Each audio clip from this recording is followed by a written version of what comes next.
Tentang apa sebenarnya? Kenapa? Kalau keluarga saya memang salah keluarga di sini. Keluargamu di situ, kenapa? Saya kerja di sini satu bos itu udah hampir 16 tahun ya, Miss. Berapa tahun? 16. Oke, 16 tahun, terus? Satu majikan. Terus saya dulu itu jaga baby, Miss, tapi kembar. Saya jaga sendiri sampai sekarang dia kuliah, kan udah gede-gede. Masalahnya timbul itu semenjak kedua suami istri bos saya ini udah nggak kerja, udah pensiun. Terus banyak di rumah gitu, kadang keluar gitu. Itu kadang marahnya nggak ke saya, bukan ke saya. Kadang marahnya ke ibunya gitu. Kadang ibunya kan khawatir, yang suka ikut campur gitu, teriak-teriak marahnya. Sayanya itu kok jadi gemeteran terus, Miss, tiap hari. Jadi itu kalau dia teriak-teriak, tiba-tiba teriak-teriak marahin ibunya itu, kaki saya gemeteran, Miss, saya mau jatuh. Kayak nggak tahan saya itu udah. Ya. Gitu. Terus untuk soal makan ya, Miss, dia bilang saya ini terakhir saya di sini karena udah nggak ambil lagi gitu, Miss. Jadi habisnya nanti bulan 1, Miss, Januari. Itu udah, tapi dia bilang mungkin nggak sampai Januari, dia bilang. Tapi tunggu sebentar gitu kan, dia lagi apa saya nggak tahu lah gitu. Intinya dia bilang gitu sama saya baik-baik. Tapi kalau makan itu, Miss, kan sekarang dikasihnya uang makan ya, Miss, karena jarang masak. Udah sekitar 7 bulan, Miss. Jadi kami saya dikasih uang makan, neneknya, ibu dia pun dikasih uang makan, Miss. Jadi nggak masak karena dia itu sering di luar, makan di luar ya. Jadi saya terserah gitu, yang penting saya udah kasih uang makan. Tapi masalahnya di sini kan ibunya dia itu dikasih uang makan kok nggak mau buat beli makan, Miss. Jadi nungguin saya setiap pagi, siang, malam itu nyiapin buat dia seperti dulu gitu loh, Miss, sebelum berubah gitu. Takono Mas Rendra passwordnya diganti kok gak ngomong dek mamae apa?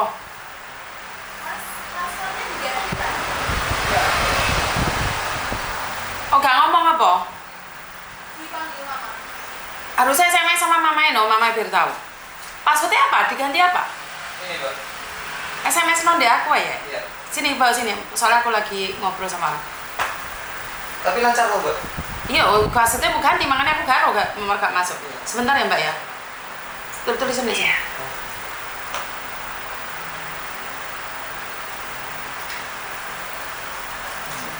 Ini. Bentar saya. Iya bisa. Iya. Sebentar ya Mbak ya. 56. Bentar. Kita ambil laptopnya. Gini ya? Iya. Oh iya udah. Iya Mbak, terusin. Sedangkan saya itu uang makan kan otomatis buat saya pribadi, Miss. Jadi saya belanja kan, akhirnya saya setiap hari ngasih makan dia, ibunya dia, Miss. Pakai uang makan yang buat saya kasih buat saya pribadi gitu loh. Gitu. Tapi di sini saya nggak sukanya sama ibu dia itu, kalau anaknya di rumah itu cari muka seolah-olah dia keluar makan gitu, Miss. Jadi kayak loh gitu. Jadi kalau anaknya di rumah dia pura-pura pamit sama anaknya, saya mau keluar makan dulu ya gitu. Tapi kalau anaknya nggak di rumah, dia nungguin saya sampai jam berapapun nungguin. Saya kan orang Indonesia yang nggak enak. Nggak mungkin saya kasih dia kelaparan toh. Mau nggak mau kan akhirnya barang yang saya saya beli saya kasih dia, selalu begitu Miss.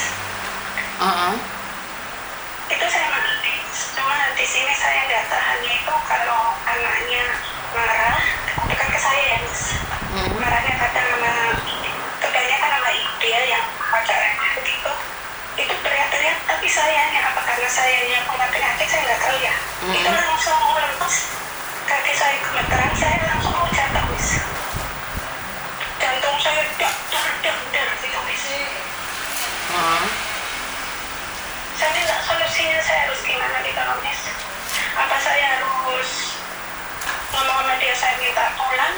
Apa saya nunggu sampai dia pulangkan saya itu Miss? Kalau kamu ngebreak otomatis kan kamu nggak punya long service loh. Iya.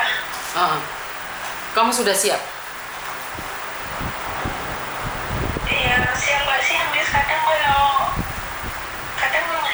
kayak kesayangan badan saya gitu loh. Jujur Miss, kalau dia marah itu kan ngeri gitu loh Miss, kalau dia teriak-teriak ngeri banget. Saya nggak ke saya Miss, ini jujur bukan ke saya, tapi sayanya yang nggak bisa gitu loh. Oke. Matanya melotot itu. Kata itu baru-baru Miss, dulu waktu kerja dia nggak begini, setelah udah nggak kerja kok begitu gitu. Iya, karena mereka sendiri punya rasa stres yang berbeda ya, karena hidup ini pasti berubah setiap saat, setiap waktu ya Mbak ya. Jadi kadang-kadang kalau kamu nggak kuat ya kamu harus berubah, biar mereka tahu bahwa hidup ini tidak seperti yang mereka bayangkan. Mereka menganggap sepele karena kamu sudah bekerja sama dengan dia sudah cukup dalam jangka waktu yang cukup lama. Ngerti nggak? Jadi mereka berpikir bahwa itu kamu itu biasa-biasa aja, nggak ada masalah gitu loh. Kan kamu sudah ikut dia puluhan tahun lah kasarannya orang ngomong, dia jadi nyepelein perasaan kamu. Ngerti nggak? Iya. Jadi dia itu nyepelein. Ya kamu harus ngomong. Kamu harus ngomong. Yang soal makan gitunya itu juga saya harus ngomong. Iya harus ngomong, kamu harus speak up. Kalau kamu nggak speak up ya nggak bisa sayang. Saya berpikirnya karena udah populer gitu udah biarin gitu Miss. Ya nggak bisa dong sayang. Bukan hak kamu untuk apa ya? Memberikan makan pada keluarganya bukan hak kamu sayang. Itu ibunya aja. Ya iya dong, kan itu bukan hak kamu. Itu keluarganya mereka sayang. Iya. Mereka kan berpikir bahwa kamu aja nggak apa-apa kok. Otomatis kan mereka nyepelein akhirnya. Oh gitu ya Miss. Jadi ya mereka akan nyepelein karena kamu merasa nggak apa-apa. Karena nggak apa-apa dan nggak apa-apa. Kamu harus speak up. Iya tadinya saya pikir udahlah berapa bulan lagi udah selesai saya pulang gitu Miss. Nggak kayak gitu konteksnya sayang. Kalau kamu kayak gitu maka kamu akan terus teraniaya. Ngerti nggak? Iya. Kamu harus speak up. Kalau kamu nggak kuat katakan nggak kuat. Dan itu bukan kewajibanmu untuk memberikan nafkah pada keluarganya majikan. Ya itu nggak kayak gitu konteksnya sayang. Iya. Ngerti nggak? Iya. Nggak boleh. Yang soal teriak-teriak itu kan saya harus ngomong. Ya ngomong aja apa yang kamu ingin kamu ungkapkan. Ya harusnya nggak tahan ke situ Miss. Karena kalau dia teriak-teriak saya langsung masuk kamar itu kaki saya udah gemeteran Miss. Kamu harus cerita sayang. Kamu nggak boleh nggak cerita. Kalau kamu nggak cerita, siapa yang tahu masalahmu? Iya, ini kalau saya cerita sama Miss Yuni kan memang dari pagi itu dia kan nggak kelihatan sama ibunya. Dan saya nggak tahan langsung masuk kamar karena ada tangis kaki saya gemeteran. Dada saya kencang banget gitu, mau jatuh gitu, saya masuk gitu. Saya nggak tahan akhirnya saya taruh lagi. Iya, kamu nggak tahan nggak bisa. Kita nggak bisa berbuat apa-apa. Kamu harus bertindak. Kamu harus mengungkapkan itu pada majikan, sayang.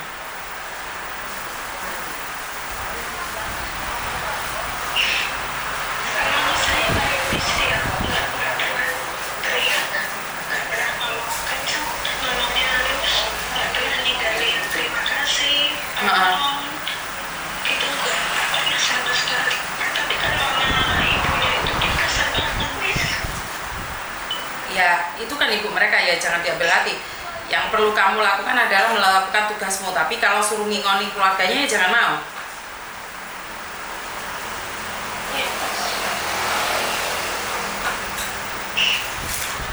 Saya harus ngomong berarti ya, Miss. Iya, kamu harus ngomong. Kamu harus ngomong apa adanya.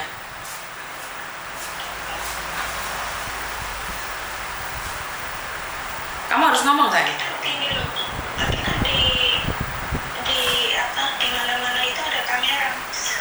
Masa nggak tahu gitu loh, Miss? Ya karena orang Hongkong gak ada waktu untuk lihat kamera, sayang. Jadi orang Hongkong itu rumah saya kamera semua. Tapi saya nggak pernah lihat pembantu saya, lihat cece saya ngapain gitu. Saya percaya aja. Kecuali sudah ada pencurian atau masalah besar pemukulan, itu harus bawa bukti. Ya saya pikir karena di mana-mana ada kamera, saya nggak perlu ada kapal gitu, Miss.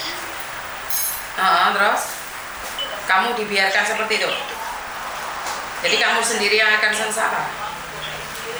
Iya, saya pikir mereka kan nyiapin di mana-mana ada kamera.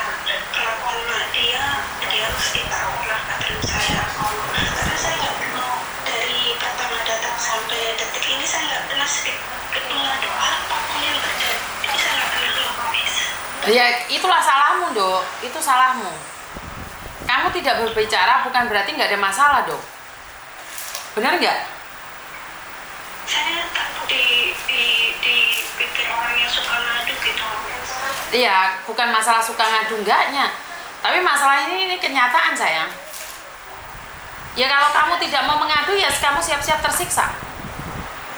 Itu adalah resiko, konsekuensi. Kalau kamu nggak mau cerita, terus siapa yang percaya sama omongan? Paham nggak maksudku? Iya, Miss. Paham nggak?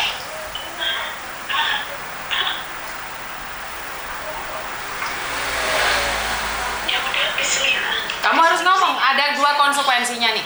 Kalau kamu nggak berbicara, kamu tidak bisa melakukan apapun, ya kamu sama aja menunggu mati. Yang kedua, kamu harus berani bicara, speak up. Resikonya juga ada dua. Pertama, majikan semakin baik atau majikan jahat dan ngeluarin kamu. Ya udah, nggak apa-apa. Daripada kamu tersiksa tanpa arah. Siap, Miss, kalau dikeluarin. Iya. Siap. Karena memang saya pikir saya di sini kerja lama, nggak mungkin kan saya cari lagi nggak dapat itu, saya pikir begitu. Ya udah, makanya tetap semangat. Tapi jangan sampai bertengkar dengan majikan ya, Dok ya. Nggak bisa. Belum pernah sama sekali. Iya. Apapun belum pernah. Jadi saya bilang lagi ke Miss, mereka itu sama saya itu baik, minta ampun. Jadi kata tolong, terima kasih, gitu itu nggak pernah ketinggalan. Jadi kalau minta tolong itu kalau ada waktu bisa tolong saya, itu nggak pernah ketinggalan, Miss. Halah? Cuma kasarnya sama ibunya aja. Iya, tapi kan kamu sakit hati, makanya kamu harus ngomong.